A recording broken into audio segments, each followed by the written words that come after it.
nightmares surrendered to the homeless, the drug addicted, and the violent and dangerously deranged. We're making many suffer for the whims of a deeply unwell few, and they are unwell indeed.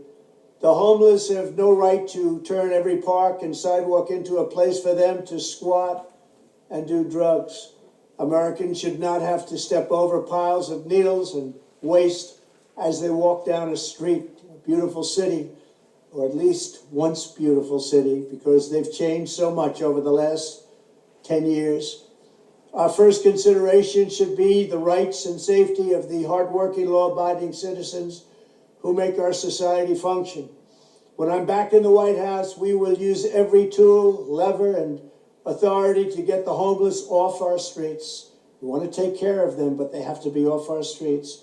There is nothing compassionate about letting these individuals live in filth and squalor rather than getting them the help that they need. We need professionals to help them.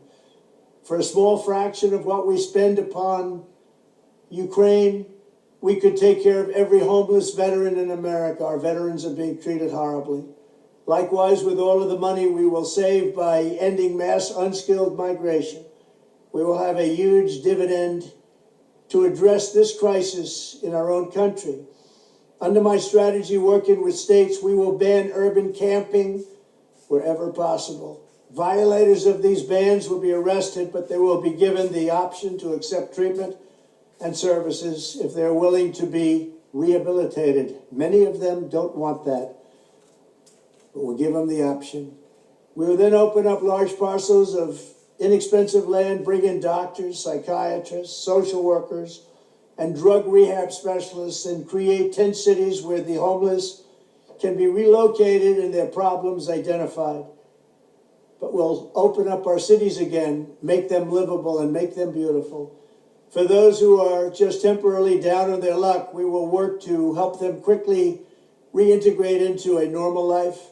For those who have addictions, substance abuse, and common mental health problems, we will get them into treatment. And for those who are severely mentally ill and deeply disturbed, we will bring them back to mental institutions where they belong, with the goal of reintegrating them back into society once they are well enough to manage. It's a tough task, a very tough task. What's taken place on the streets, what's taken place with their taking so much drugs. But the fact is, we're going to try.